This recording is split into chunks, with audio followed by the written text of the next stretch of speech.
Hi everyone. Dodo പക്ഷിക്ക് വംശനാശം സംഭവിക്കുന്നത് എന്തുകൊണ്ടാണെന്ന് നിങ്ങൾക്കറിയുമോ? ഇന്ന് നമുക്ക് ഈ വിഷയത്തെക്കുറിച്ച് ചർച്ച ചെയ്യാം.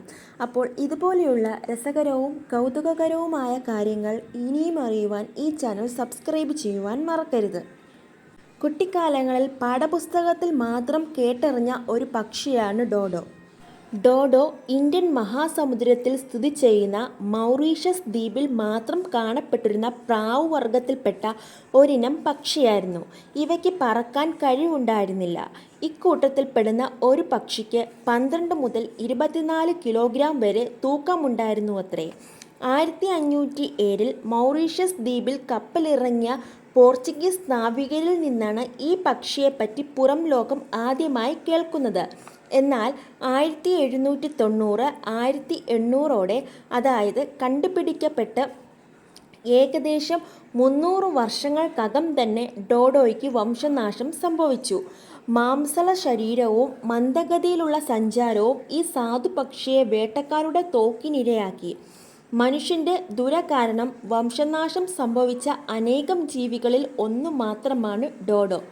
ഡോഡോ പക്ഷിയോട് ബന്ധപ്പെട്ട മറ്റൊരു കഥ കൂടിയുണ്ട്.